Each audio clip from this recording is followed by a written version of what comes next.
Decentralized Pictures Talent Cast. I am your host, Matt, and in studio today we have filmmaker, thought leader, and architect of Film 3, and overall just a badass, Jordan Bayne. Good to see you, Jordan. It's great to be here, Matt. It's great to see you, hear you, all those things.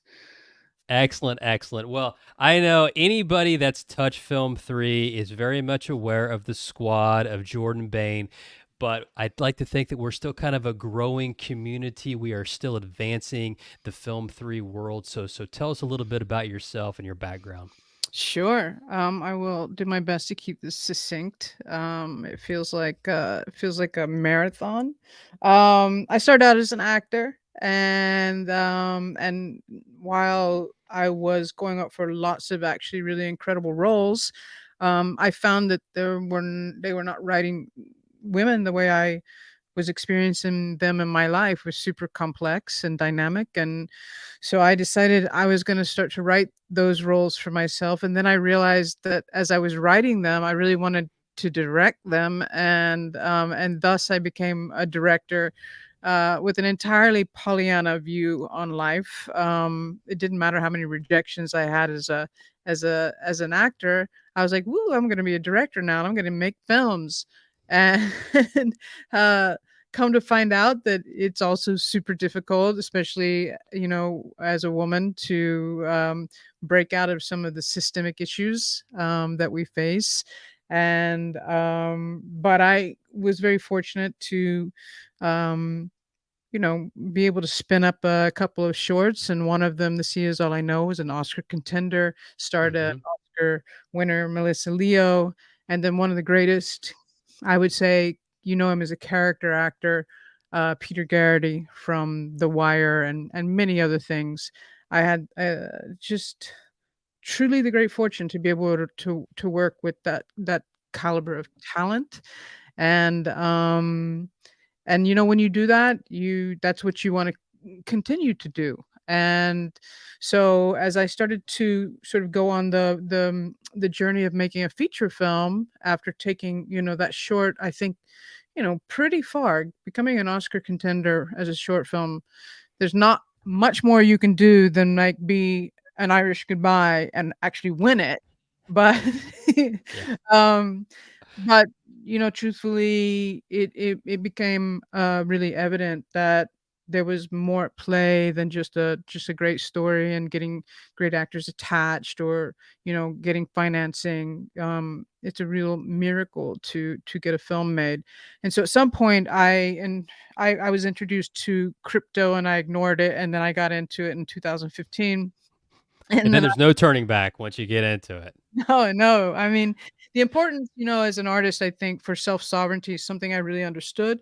Mm-hmm. Um, and and then I tell this story all the time. I ignored the punks, I ignored crypto kitties. I thought that this was all just crypto art.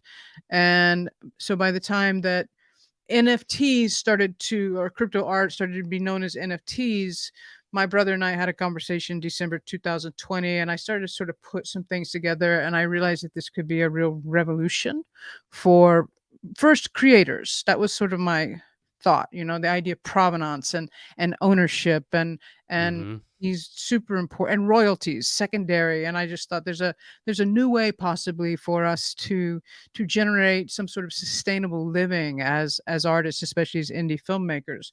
And then that grew into this understanding as I sort of started to surround myself with some incredible thought leaders. I realized that this could really be a revolution for the entire industry. So, I had a grasp on decentralization and on blockchain and on self sovereignty and all of these things. So when I founded the squad in February 2021, that was really sort of the origination of the Film 3 movement. I like to say that Decentralized Pictures, being the legends that they are, understood decentralized and blockchain before that. But I didn't end up meeting Leo and Mike until quite a few months into my journey. But anyway, that's the origin of Film 3. We didn't really apply a name to it for about a year, but Right. we started building, and I started to find those creators and then those industry people that also had a really a vision for a better future. Amazing, amazing. Appreciate that intro, Jordan. And again, Long. I'm loving the branding too. And what's Oh, so thanks. cool is, and it's completely accidental, that like the squad logo, the red is like coming in between the D and the P for the DCP logo. I kind of looked like, I like that look. I'm gonna It's grab like cool. a screen grab and send that to Leo. It's like, we need to make the next logo with like a little red dot in the middle. That is pretty sweet. That is pretty cool, actually. I'm Yeah, loving I it. like it. It's kind of like really tie-dye. Yeah, yeah. So you touched on some great principles and some of the things that we're striving for, trying to Mm. achieve here with Film 3. So you recently did an interview with Decrypt. A lot of great content that Oh, comes yeah. out of that media outlet. So tell us about that interview and some of the objectives, some of the talking points from that interview, and how Film 3 can help cinema reflect our diverse world. Oh, so not the interview so much as the article that I wrote. I recently wrote an article. I also did Mm-hmm. an interview back in May with Decrypt at Cannes Film Festival. Right. Um, yeah, this is a this is a huge thing. So let me just sort of set the table a little bit more. When we think about the studios, and then we think about indie film, and we think about voices. When I Mm-hmm. said a little while ago that I realized that becoming a filmmaker and a director, I still had systemic issues that I was facing. I was facing them as a woman. I was facing them as a queer woman. I was, there are these things. So those are two boxes that I check. But there are a lot of voices out there that don't get the same opportunities as a particularly, uh, let's just say, one particular voice that we hear a lot of and have for centuries. Right. Um, so to sort of set that table in that the way film 3 um sort of has the aspiration or the ethos, what we're working towards, which is to a more fair, a more democratized, a more a bigger table for more people to sit at.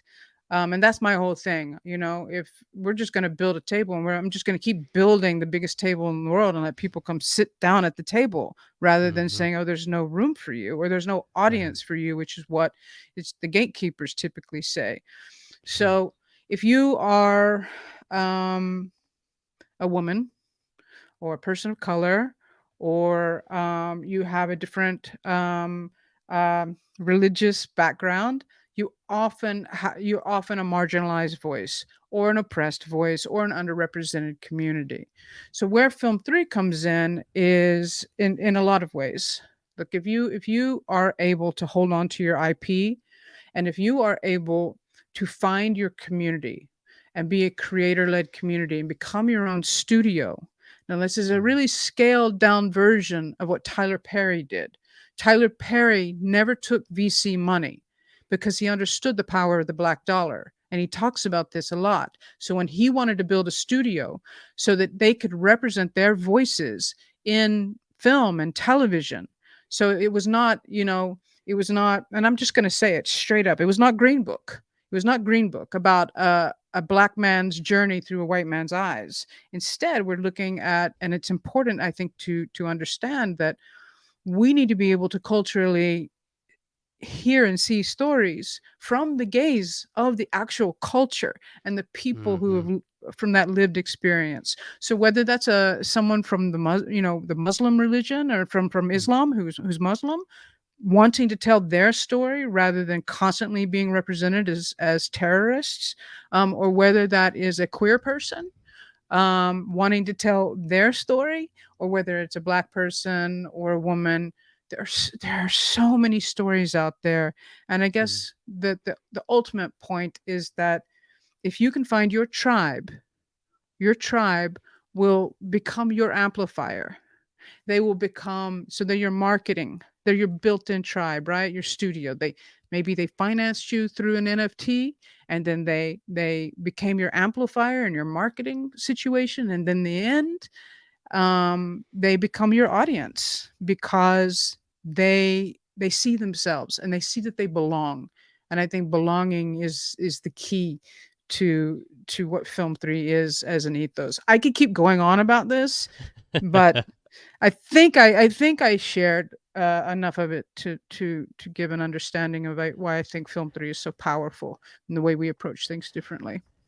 I love that, Jordan, and I love about the belonging piece and building the table and making sure that these voices have a seat at Yeah, that table. It's a big dream, but I think it's an attainable dream, and slowly but surely we're getting there. it is an attainable dream. I mean, look, Ava DuVernay's done it. She's proven it, and it's still a small scale compared to studios, right? Sure, sure. But she when 6 seasons of Queen Sugar, 6 seasons where the Black community got to see Black love. I mean, that is one of, I think, the most revolutionary concepts we have as a society, being able to see that representation, which is Yeah, very different culturally than other families and white people and whatever. And it also is different whether you are coming from France and you're a Black family in France, or if you're a Black family in Louisiana. So I think that there are so many great examples that we can look at and we can build on and be inspired by. I'm always inspired by like people like Ava, and I always try to recognize how I stand on her shoulders. lovely, lovely. All right. Well, let's zero in now on the squad. So so Okay. so for those people that are just discovering the squad, okay, I know if you're part of Film 3, you're very much aware of the squad.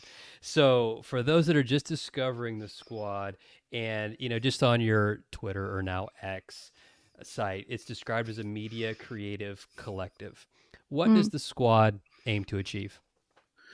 What's the squad? What's the question? Just in general, the what does the squad aim to achieve? Your Ah, collective well, goals. yeah, that's a what a great question. When I started it, um, again, well over 2.5 years ago, and we're moving closer to 3 years now. The idea was to find like-minded people who had conviction. I Mm. didn't know it was a movement then, but then I realized that this was going to be a movement. And so, often I say that Film 3 is actually the product here. It's a movement, but it's also the product, right? We are trying to achieve this ethos of a better world for creators.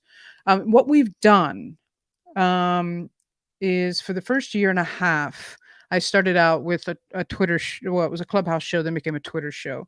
And the idea was to find other people, brainstorm, figure out how we could make this technology work for us and why it was revolutionary. I remember first looking at Decentralized Pictures and going, oh, wow, okay, wow, but they're a nonprofit. So are they, I was like, what are they? It was a little, yeah, I was still trying to wrap my head around a lot of Sure. things. And then, at the time we had more filmmakers, more creatives coming in, and there were not as many people building, let's say, the mechanisms that we have now, which is just mind blowing to me.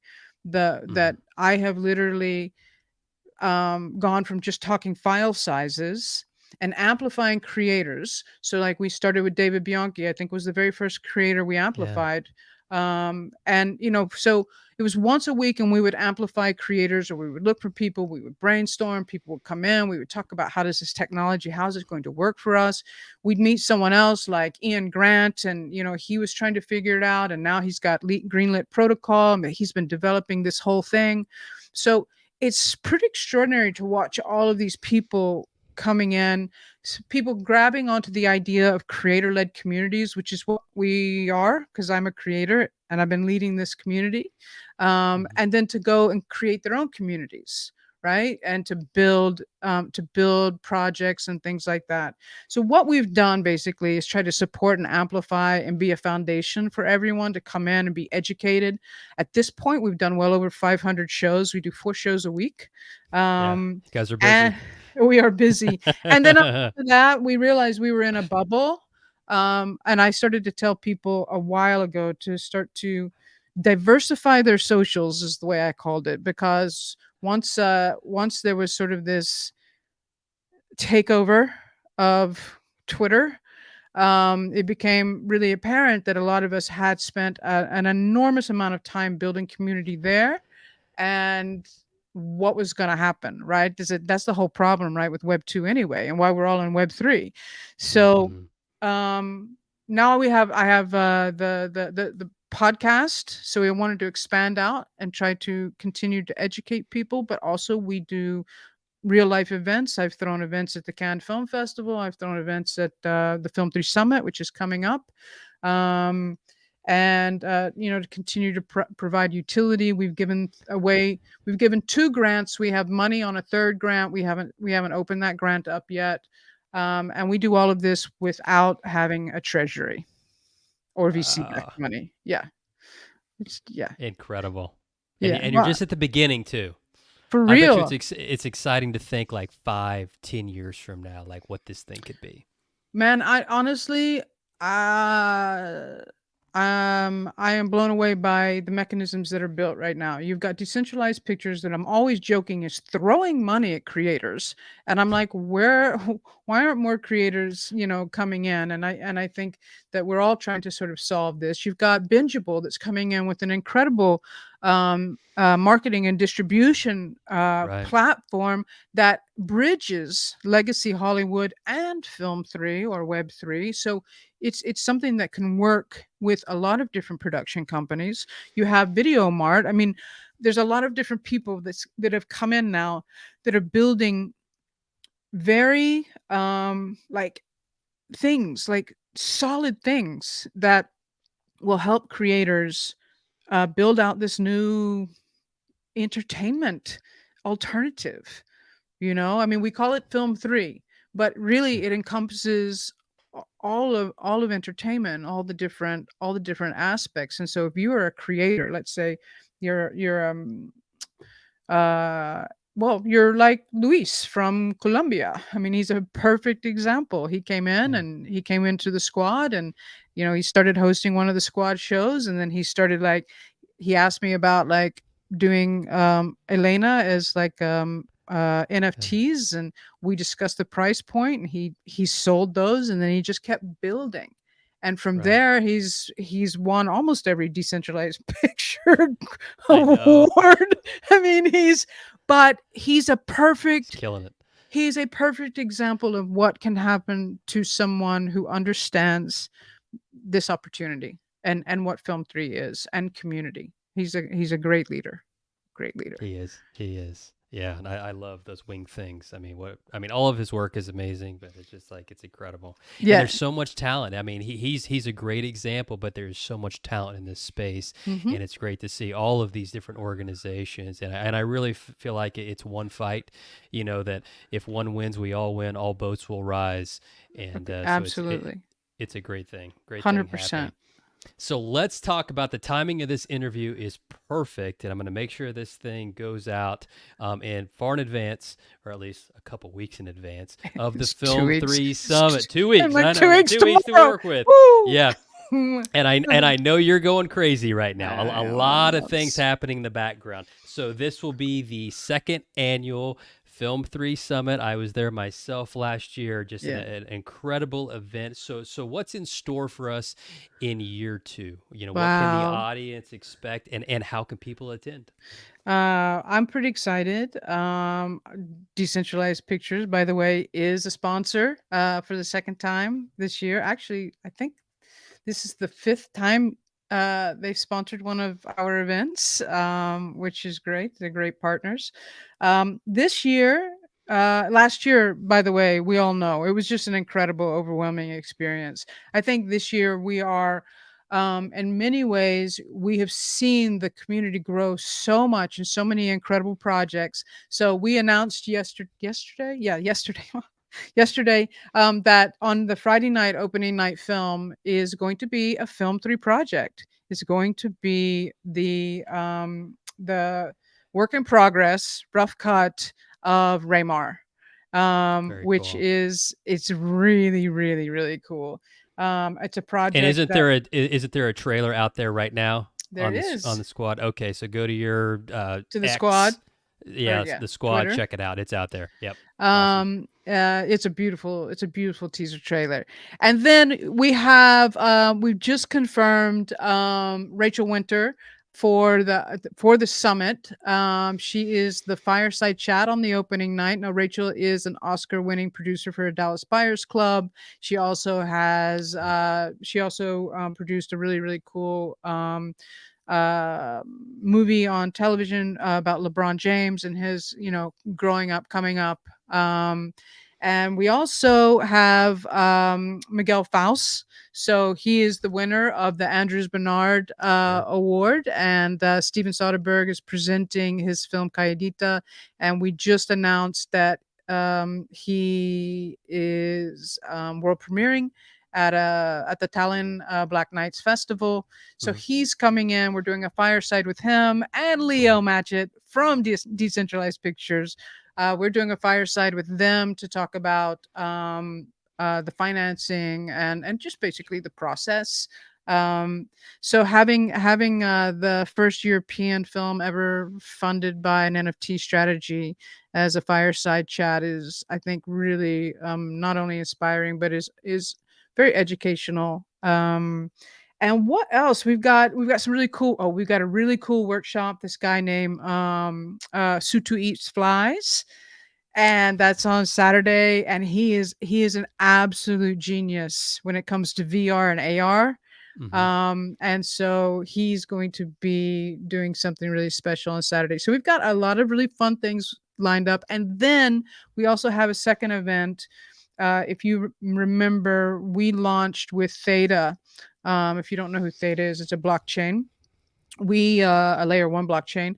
We launched the Metacan Film 3 Festival with them in May, and we did a Hmm. curated, on demand digital rights management at like studio level. That was what the innovative tech that we did, partnered with them to do. We showed An Irish Goodbye there, and that was a Web3 platform premiere.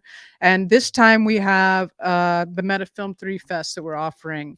That's also on Theta. And there's incredible panels. We've got AI Sam, who's an absolute legend in the AI cinema world. He's worked with Spike Jones and a few others. So I've got an interview with him on that. There's all these curated films. There's two world premieres for short films, like world, not just Web3 platform premieres, world premieres. And we have, I think, like 16 Web3 platform world premieres as well. So, and that you can get that ticket as well. You can find all of that on filmsquad.io. There's the summit and there's the Meta Film 3 Fest. And that festival goes for 10 days. And then the IRL summit is in Los Angeles. That goes for 3. Whew. Awesome. And I'm Dude, I'm guessing whew. if you attend, there's probably going to be like some cool stuff like this. And I'm ending this interview with that guy. If I can get it straight on my head. There we go. Check it Oh out. my Check it out. god. I know. Yes. I know. I That is know. classic. I know. The That is headphones make it a little ridiculous, but yeah, there will be some cool stuff oh my just god. like that. I I haven't know. seen that in I a know. while. Oh my god. I mean, I'm like, there's that and then there's this. Yep. This is what we gave out last year. So many Yeah. goodies. So if you're Yeah. in the Los Angeles area, yes, pick up a ticket, go there, be IRL. It's going to be an amazing event. Amazing event. I think the what made last year amazing. Look, I curated all of it, and that was great. But what really makes it amazing are the people that come, Indeed. Indeed. And you will and meet some spectacular people. you will for No sure. doubt. All right, well, Jordan, well, now I got to put my plug in for DCP. So we've got some awesome awards right now on the platform. We've got Roman Coppola's That Film I Made, $2,500 plus mentorship. Sidewinder Films Completion Funds Award, $200,000 plus mentorship opportunities. The Keslow Camera Award, a great tech award, 5 award winners there for camera packages ranging from $25,000 to $10,000. And then recently added the Filmmaker Assistance Grant, $1,500, and you can use it for anything. We hope it goes to art, but hey, a lot of flexibility with that award. So a lot of good things happening across the board within all of these organizations. So Mm. Jordan, such a pleasure to chat with you today. Good Yeah. things, and we'll get this interview out. And yeah, best of luck with the Film 3 Summit. I know it's going to be awesome. It's gonna be amazing, and thank you so much. Yeah, I have to get through today. One day at a time. One day at a time, man. This was great to That's be here, Matt. Thank you so much. okay. We'll talk soon. See ya. Bye.